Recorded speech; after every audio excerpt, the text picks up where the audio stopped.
నమస్తే మెట్రో ఉదయం న్యూస్ కి స్వాగతం. నెల్లూరు జిల్లా విశ్వ హిందూ పరిషత్ ఆధ్వర్యంలో హిందూ దేవాలయాల స్వయం ప్రతిపత్తి ముసాయిదా చట్టంపై నగరంలోని స్థానిక విజయ మహల్ గేట్ సమీపంలోని హోటల్ విశ్రాంతిలో అవగాహన సదస్సు నిర్వహించారు. ఈ కార్యక్రమానికి ముఖ్య వక్తలుగా శ్రీ లలిత మహేశ్వరి దత్త పీఠాధిపతులు శ్రీ శ్రీ శ్రీ రామాయణం మహేష్ స్వామి విశ్వ హిందూ పరిషత్ ప్రాంత కార్యదర్శి పర్రే కోటేశ్వరరావు, నెల్లూరు విభాగ కార్యదర్శి ఎంవీఆర్ మోహన్ రావు, కావలి అధ్యక్షులు కొండప్ప నాయుడు ప్రసంగించారు. ఈ కార్యక్రమానికి జిల్లా కార్యదర్శి ఏవి రాజేంద్ర ప్రసాద్ అధ్యక్షత వహించారు.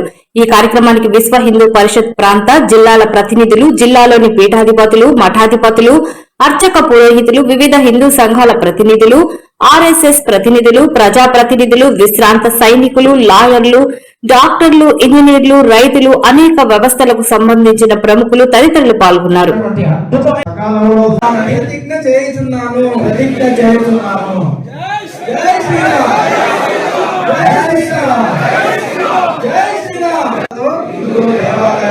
నిరంతర సంపర్కము కలిగి ఉండి దేవాలయంలో జరిగే అన్ని కార్యక్రమాలలో భక్తి శ్రద్ధలతో పాల్గొంటాము. హిందూ దేవాలయాలను హిందువులమే నిర్మించుకున్నాం. వాటిని ధర్మాచార్యుల మార్గదర్శనంలో హిందువులమే యోగ్యమైన పద్ధతిలో నిర్వహించుకుంటాము.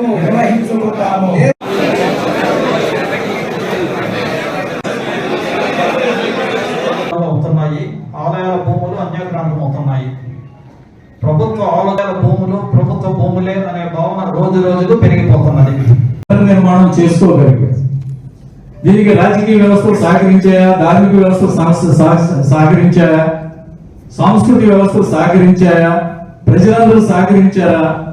ఈ రకమైన ఈ చిన్న చిన్న లోపాల్లోకి పోయే కంటే సమిష్టిగా చూసుకుంటే ఈరోజు ప్రపంచం మొత్తం భారతదేశం వైపు చూస్తూ ఉంది. ఇది ఆ రోజున ప్రశ్నకి ఈ రోజు సమాధానం.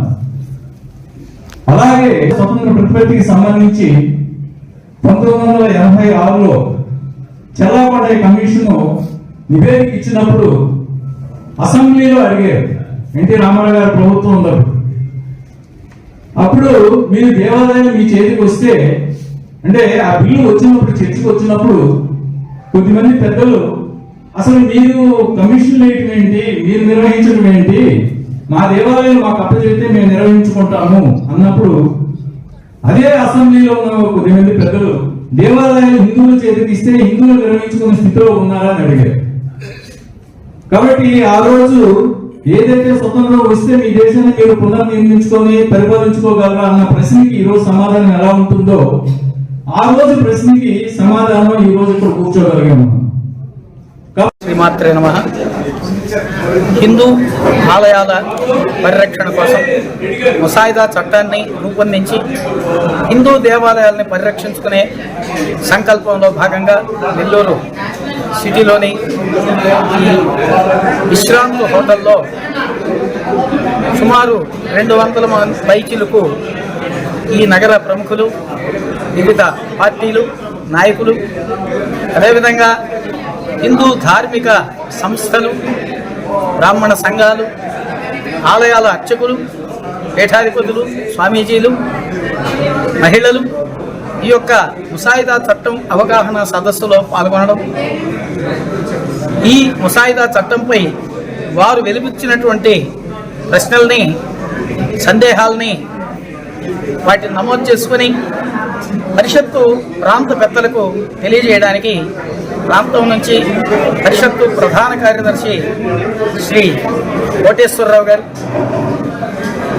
అదేవిధంగా పరిషత్తు జిల్లా అధ్యక్షులు, ఉపాధ్యక్షులు, కార్యదర్శులు, కమిటీ ఈ వేదికపై నుంచి ఈ యొక్క ముసాయిదా చట్టాన్ని గురించినటువంటి వివరణని ఇవ్వడం, తద్వారా రాబోయే అతి కొద్ది రోజుల్లో గ్రామాన రాష్ట్ర వ్యాప్తంగా, ఆంధ్రప్రదేశ్ రాష్ట్ర వ్యాప్తంగా ఆలయాల పరిరక్షణలో భాగంగా భాగస్థుల్ని చేయడానికి గ్రామంలోకి వెళ్ళి ఈ యొక్క చట్టంపై అవగాహన కార్యక్రమాన్ని లాయర్లు, అదేవిధంగా సంఘంలో ఉన్నటువంటి వ్యాపారస్తులు, హిందూ బంధువులు, ధార్మిక సంస్థలతో కలిపి ఈ కార్యక్రమాన్ని ముందుకు తీసుకుపోవడానికి ఈరోజు ఈ వేదిక ద్వారా ప్రకటన చేయడం జరిగింది.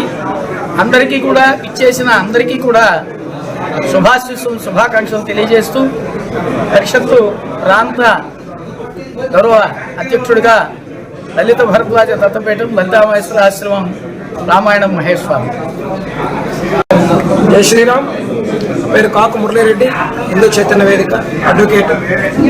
ఈరోజు ఆలయాల రక్ష మన దీక్ష, ఆలయాల స్వయం ప్రతిపత్తే హిందువుల యొక్క ఆత్మగౌరవం అనేటువంటి నినాదంతో ఈరోజు నెల్లూరు నగరంలో విశ్వ హిందూ పరిషత్ ఆధ్వర్యంలో ఏదైతే ఆలయాల స్వయం ప్రతిపత్తిని కల్పించేటువంటి ఒక ముసాయిదా చట్టాన్ని తీసుకురావాలన్నటువంటి ఒక గొప్ప సంకల్పానికి శ్రీకారం చుట్టి, అందులో భాగంగా ఆ చట్టం ఏ విధంగా ఉండాలి, దాంట్లో ఏ అంశాలు ఉండాలి, ఎటువంటి సమస్యలు హిందూ సమాజం ఎదుర్కొంటుంది, ఏ సమస్యలు ఆలయాలు ఎదుర్కొంటూ ఉన్నాయి, ఏ విధంగా ఎండోన్మెంట్ యొక్క లోపాలు ఏవైతే ఉన్నాయి, ఈరోజు ఆలయాల దేవాలయ భూములు ఏ విధంగా ఆక్రమణకు గురైన ప్రతి అంశాన్ని కూడా కూలంకషంగా రూపొందించి ముసాయిదా చట్టాన్ని తయారు చేశారు.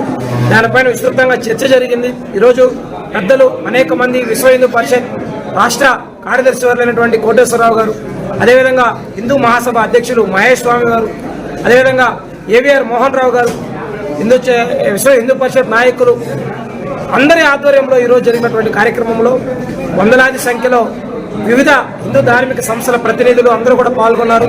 ఈ యొక్క చర్చ రాష్ట్ర వ్యాప్తంగా జరగాల్సినటువంటి అవసరం ఉంది, దేశవ్యాప్తంగా జరగాల్సినటువంటి అవసరం ఉంది. భారతదేశం మొత్తం రాబోయేటువంటి చట్టానికి ఆంధ్రప్రదేశ్ ఈరోజు శ్రీకారం చుట్టినందుకు ఆంధ్రప్రదేశ్ ప్రజలుగా మనం అందరం గర్వించాల్సినటువంటి అవసరం ఉంది.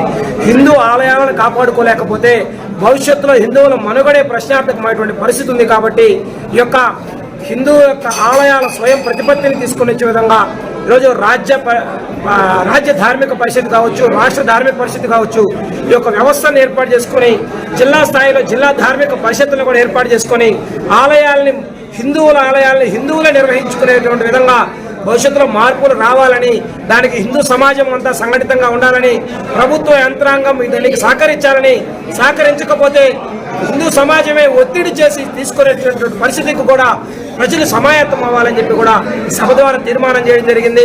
అదేవిధంగా హైందవ శంకారావం మీద జనవరి 5, 2025లో జరిగిందో ఆ ప్రతిజ్ఞలు సైతం పెద్దల ద్వారా చేయించడం జరిగింది. కాబట్టి హిందుత్వం బతికుంటేనే హిందువుల ఐక్యత ఈ దేశానికి శ్రీరామ రక్ష అని చెప్పి మేము బలంగా విశ్వసిస్తా ఉన్నాం. కాబట్టి ప్రపంచ శాంతిని కోరుకునేటువంటి హిందువులు, ప్రపంచ శాంతికి మార్గదర్శనం చేసేటువంటి ఆలయాలే భవిష్యత్తును నిర్మించగలవు అన్నటువంటి ఒకే ఒక ఉద్దేశంతో విశ్వ హిందూ పరిషత్ చేపట్టినటువంటి ఈ యొక్క కార్యక్రమం భవిష్యత్తులో శాఖోపశాఖలుగా ప్రవర్తమానంగా వెలిగి ఈ యొక్క చట్టం భవిష్యత్తులో బలమైనటువంటి చట్టంగా రూపొందాలని చెప్పి కూడా మేమందరూ అభిలషిస్తా ఉన్నాం. ఈ కార్యక్రమంలో పాల్గొన్నటువంటి అన్ని రంగాల అన్ని వర్గాల ప్రతినిధులకి కూడా హృదయపూర్వకమైనటువంటి ధన్యవాదాలు తెలియజేస్తా ఉన్నాం. జై శ్రీరామ్, భారత్ మాతాకి జై. ఒక అవకాశం ఈ లోపాలని ఎత్తి చూపిస్తూ ఇతరులు మన వైపు చూసి వేలు చూపించేటటువంటి ఆ వేలును నరకడానికి చేస్తున్నటువంటి అద్భుతమైనటువంటి సంకల్పం ఈ రోజున చేపట్టి పంపిణీ చట్టం 2025 ప్రకారంగా ఏ ప్రభుత్వ శాఖ ఇచ్చారైనా సరే మనం సమాచారం పొందవచ్చు. సకాలంలో సమాచారం అందించని అధికారుల మీద మనం అభ్యర్థన చేసుకున్నట్లయితే సనాతన హైందవ ధర్మరక్షణ కోసం తను మన ధనములతో కృషి చేస్తానని ప్రతిజ్ఞ చేయుచున్నాను. జై శ్రీరామ్, జై శ్రీరామ్, జై శ్రీరామ్. నిరంతర సంపర్కము కలిగి ఉండి దేవాలయంలో జరిగే అన్ని కార్యక్రమాలలో భక్తి శ్రద్ధలతో పాల్గొంటారు.